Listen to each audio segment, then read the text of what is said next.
In the Bible days, she had been sick so very long. But she heard about Jesus was passing by, so she joined the gathering throng. And while she was pushing her way through, someone asked her, "What are you trying to do?" She said, "If I could touch the hem of his garment, I know I'll be made whole." And she cried, "Oh, oh Lord, oh Lord." She said, "If I could touch the hem of his garment, I know I'll be made whole." Oh, she spent money here and there until she had no more to spare. The doctors, they done all they could, but their medicine would do no good. When she touched him, the Savior didn't see, but still he turned around and cried, "Somebody touch me." She said that, "I'm the one who touched the hem of your garment, 'cause I know I'd be made whole." She stood there crying, and oh Lord, oh Lord. She said, "If I could touch the hem of his garment, I know I'll be made whole."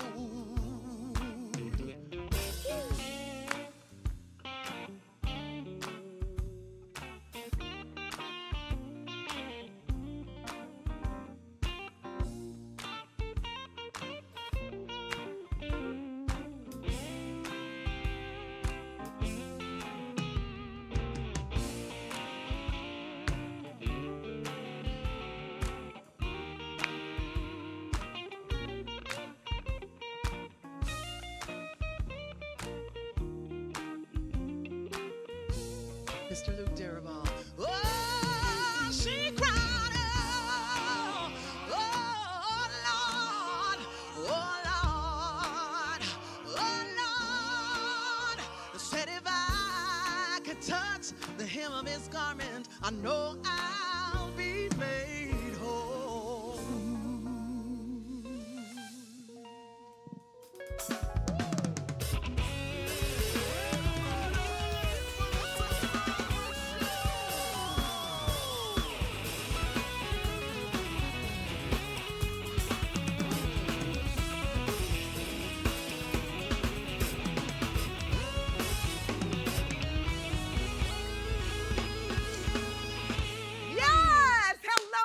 And welcome to the Sisaundra Show. Y'all, we are coming to you live right now on set. Y'all make some noise. Woo! If you're happy and you know it, make some noise. Yeah, we love. Yes. Listen, if you listened deeply to the words of that song, the song emphasizes the lady's unwavering faith in the transformative power of reaching out to Jesus, expressing hope and belief in healing through divine encounter. And today's show carries a universal message that can be related to our lives. It encourages us to have faith and perseverance in the face of challenges, just like the woman with the issue of blood. So y'all sit back, grab that bubbly communion, and let's get this show started. Come on. Hey, let's get it started. Yeah. Ooh, that was nice, y'all. Yes, it was. Y'all better say hey to your band for the culture. Come on now, we're up here. Luke Darabal on guitar. Our musical director, Chris Baptiste, on Evening, keys everybody. for the culture. Yeah. Is in the house. So listen, today we embark on a journey to unravel the mysteries of prophecy. It's a topic that has fascinated humanity and me for centuries, stirring the imagination and sparking countless debates. What does it mean to be a prophet? What is the essence of their calling? And how do they navigate the delicate dance between the present and the future? Today we dive deep into the realms of foresight, wisdom, and divine inspiration, And to answer all of our burning questions, yes, we have a guest, and her name is Miss Andrea Bentley. Y'all put your hands together. Woo! Come on, prophetess.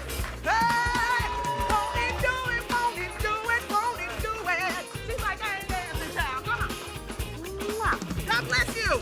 Bless you. Prophet, won't he do it, won't he do it? Yes. Yes.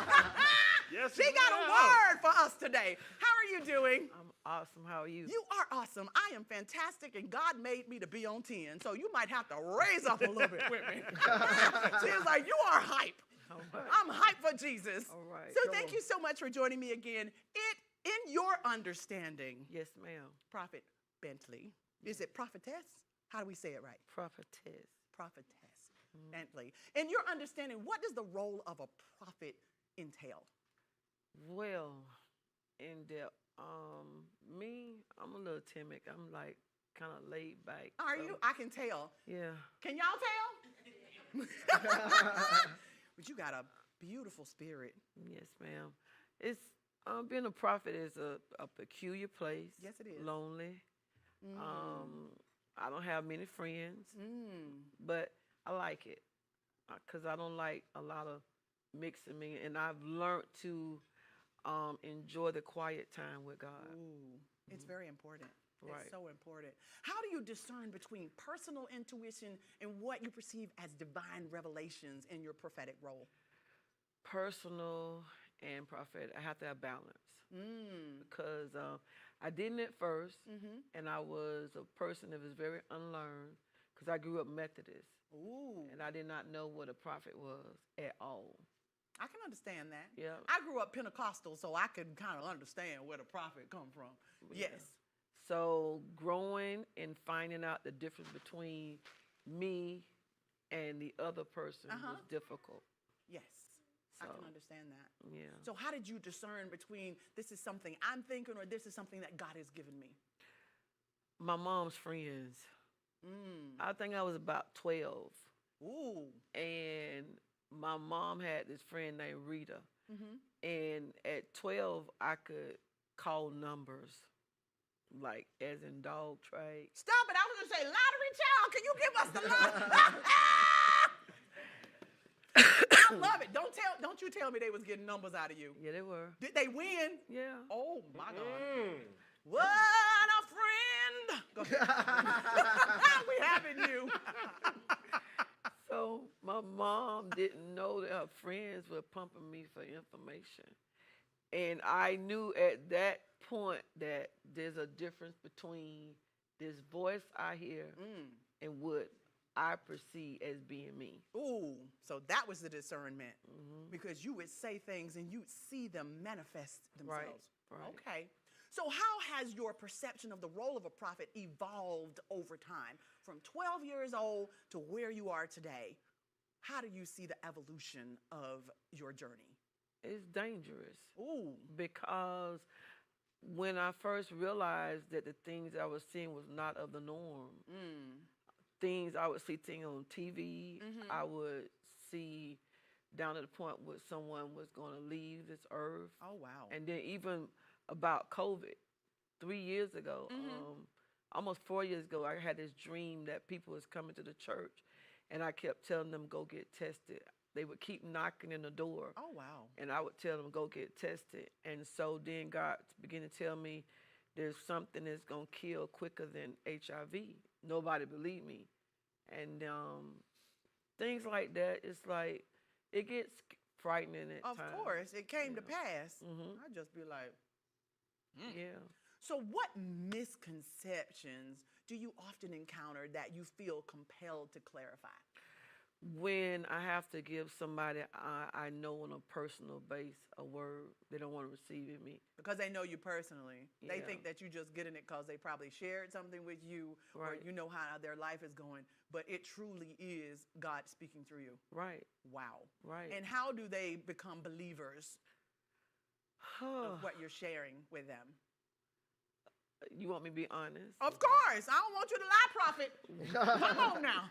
When I go like, I'm going down by the Walmart, cross 13th Street, and I'm standing in front of a blue door.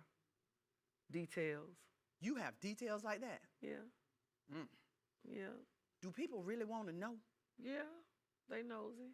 That's it. They knows it. They want to know what's coming, right? Yeah. Can you share any lessons from your prophetic journey that you believe are crucial for others seeking a deeper understanding of this spiritual role you have? Well, basically, it's by relationship. There's no way to be effective prophet and not have a relationship, not knowing the Bible, not having that biblical backing. It's like impossible. Of course. And so in these days, you got these novices that are geared towards other energy, and we per se call it prophetic, but it's not. So if I was mentoring somebody that I would tell them, first of all, it's basically you need to get your relationship with God solid. It's all about your relationship with God. Now, we've got to go to break, but before we do, we have to ask you, where can we find your book? The Andrea Bentley. Apple Workbook Planner. Yes, Amazon. Amazon. And go to my website. And go to the website. What's the website? The Andrea Bentley. TheAndreaBentley.com. Listen, we are going to take a short break. We'll be right back. Don't y'all go nowhere. We have another guest coming, and we want y'all to see what's going on here. Your friend, for the culture. Get us out of here. Thank you, Prophet Bentley.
Rashida.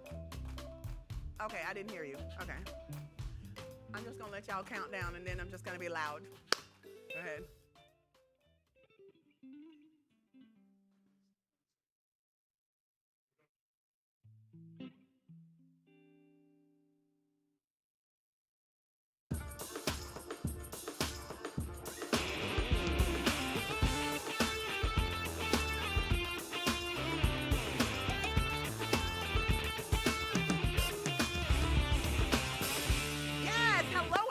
Back to the Sisaundra Show. Y'all, I hope you learned a little more about prophecy today.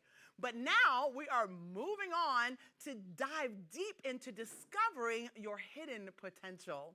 You know, as we navigate the intricacies of self-discovery, we'll confront the fears that shackle our aspirations and embrace the dreams that whisper from the core of our being. It's a journey that transcends the superficial layers of identity, leading us to the profound realization that our potential is not a mere abstraction, but a living, breathing force within. Here to talk with us today about discovering our hidden potential is the one, the only, Constance Hayes! Yay! You better go, Constance. Hey! Hey, hello.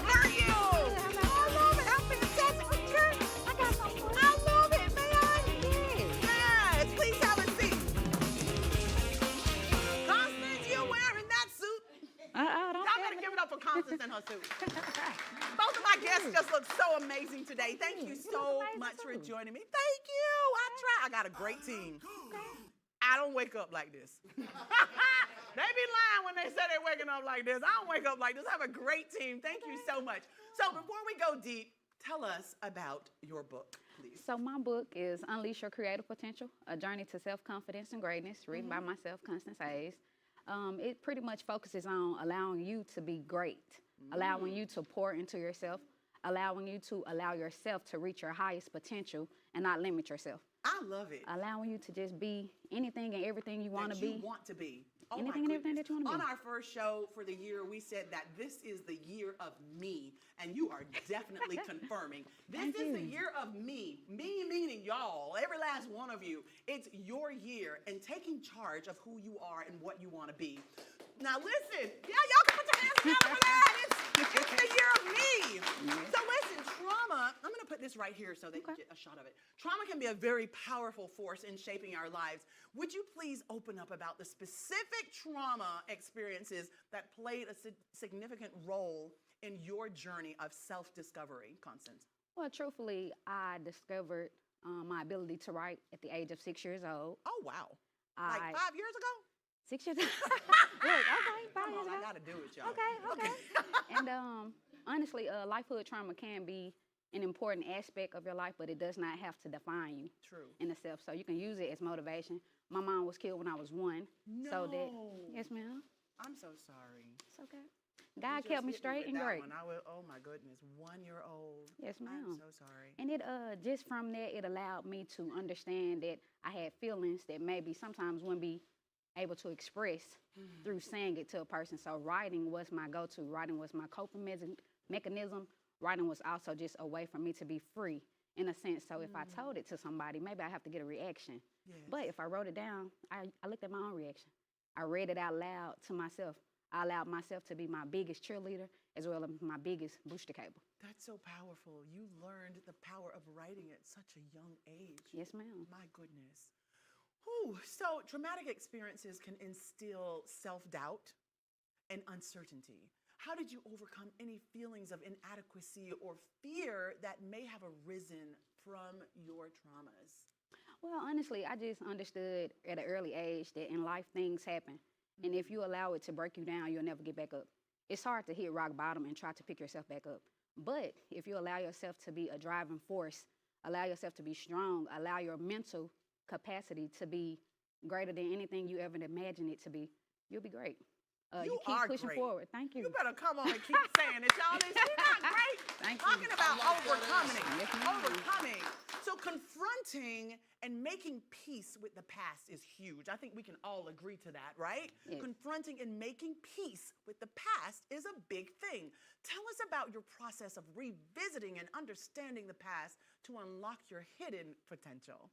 So in order for me to unlock your hidden potential, you have to understand 2 things. One, your past does not need validation for your present. Can you say that louder for the people in the back? Your past does not need validation in your present. Come on. Your past is just a standing point that you either allow yourself to fall off of or you allow yourself to drive through, be a driving force. Even though your past can break you down into pieces that you never imagined, you still can allow your past to be the greatest thing that ever happened to you. Yes. So what seemed to be a bad thing actually was a phenomenal thing because it made me who I am today. It allowed me to appreciate who I was today and who I am today. It also allows me to be what I'm going to be in the near future as well. I love you. You better come on. Amen. That is so true. So the journey of unlocking hidden potential can be emotionally charged. What was a moment of vulnerability that played a significant role in your self-discovery process? We're getting deeper and deeper. About a second. I'm prepared and ready. God got me. Come on now. Yes, he does. Truthfully, just facing my trauma, which is my father. Your father? Yes, ma'am. Talk to me So about facing my trauma, who obviously created the trauma for me, and allowing myself to say, I still love you. Allowing myself to say, I forgive you. In some of the instances that nobody understands. Again, which goes back to me being able to write. Nobody will ever understand. How do you allow yourself to say, I forgive the person who took away something that was so precious to you? But when I write it down. Your father took away your mom. Yes, ma'am. But when I I'm write so it down, sorry. I still allow myself to say, this happened, but what do I make of it? And how do I press forward in life? When nobody sees that you're doing anything or nobody understands the direction you're allowing yourself to go, sometimes you reroute. It's true. So you go to your drawing board and you say, okay, this is where I see myself. In school, I need to be great. Nobody is pushing me to be great but myself. Correct. In life, I have to make a way for myself so that I can show myself, now, this is you. Now you're here. Now you did what you said you was going to do, which you still succeed and achieve. And I think any person in life can do that. You just have to dig deep. You have to figure out what you let love. your past define you. Don't let your It past cannot define you. at all. Your past have not defined you No, at all. ma'am. And for you to say that you forgive your father, is he still around? Do you have a relationship with him? I do still have a relationship with him. Really? Yes, ma'am. And can I ask you, what kind of relationship is that when you look at him, and although you've forgiven him, what eyes do you look at him through? Truthfully, it is one of the amazing, incredible feelings that sometimes you can't understand. It's a feeling of love and it's a feeling of hurt. But combined, it's a feeling of strength. Ooh, because it propelled you Propelled through me. life to be Life. great. So every time I see him, I still see myself in him in terms of he's my other half. He was my other half. Together, I Yes. could not be here without him, nor could I be here without her. True. So I can't reflect and I can't down myself about anything that Ooh. happened. I gotta pick myself up. That Gotta is go so for it, girl. true. And you have to be who you are. And I'm You. myself. You're And an I live inspiration. to inspire, I live to motivate, and I don't let anything in the past dictate anything I have going forward. You giving me goosebumps. She Gotta giving give it to y'all you. Goosebumps. That's deep. God really tested you, and you got the testimony, Thank you. right? My goodness. Were there any unexpected aspects of yourself that you discovered during this process of forgiveness and understanding and loving and seeing someone who hurt you, but at the same time, seeing, my God, were there any unexpected aspects of yourself that you discovered? Well, at an early age, I probably can say that I go through a period of time where I say, well, I have communication with you. And then I'm like, well, no, I won't. I had to get over that. He fell sick at one point in time, and me deciding to continue conversations or neglect conversations was not going to allow me to be able to make sure he was okay. So in that He was moment, on his sick bed, and you had to decide to be there for him, to help him live. just to give him that motivation that Give he him needed. motivation to get up Yes, and ma'am. keep moving. And keep moving. Oh, you good. Keep moving. You're very good. Only God. Only God. Only God. Can you describe a defining moment when you fully embraced and acknowledged the existence of your hidden potential? When I allow myself to be a versatile writer, Mm. just allow myself to say, okay, I need to challenge me. Mm-hmm. Not for the world, but just for me. Let me see if I would just write deep, if I write happy, if I write sad, if I write off anything someone says. And that was a motive for me. I took literature class at Jackson State University. and Come my- on, Jackson State University. Come on, y'all. Yes. My literature teacher, Dr. Leonard, he actually challenged me the most. He would have me writing stuff about tree branches. He'd say, go and write something on a tree branch. Oh, wow. So I would write it, but instead of it being just a tree branch, I really love imagery and metaphors. I wanted to paint a picture that allowed you to see beyond what you physically see. So mentally, you're in love with this picture. Mentally, you feel it. Yes. So I'd rather be felt than so much is heard. Ooh. You can hear my words, but I want you to feel what I'm talking about. Yes. So once you feel it, it's just like my picture that I write. It's so true. It reminds me of one of my favorite quotes by Maya Angelou. People may forget what you said, but they'll never forget how you made them feel. How you made them So feel. you make people feel. Could you please tell us, take a moment and look back and tell us what you would say to the younger you? The younger me. Mm. Go harder. Wow. Go Go harder. harder. Yes. You're smarter. Go harder. Go harder. I love it. Because sometimes we can be and we can allow ourselves to be comfortable. It's so true. It's So true, but life can do that to you, especially when you're trying to sort it all out and understand, all of the different things you have in the road, all the distractions, all the bumps, all of the craziness. It's like, you can go hard, but then something happens and you feel like, I'm gonna chill for a moment. And I say go harder because at a young age, I just had the 3 senses that I like to call them: book sense, common sense, and street sense. And when I say that, when you say that, I'm gonna ask you to come back because she got street sense, common sense, and book sense. And we got sense enough to know we ain't got no more time. We love y'all. Thank you so much for joining us. Don't Wasn't that good, y'all? Hey, Wasn't that come on, good? y'all. Now, just scan that QR code at the bottom of your screen. Because we got so much more exclusive content for y'all right here, only on the Sisaundra Show. And again, that's only on Afro TV, Comcast Xfinity Channel 1623.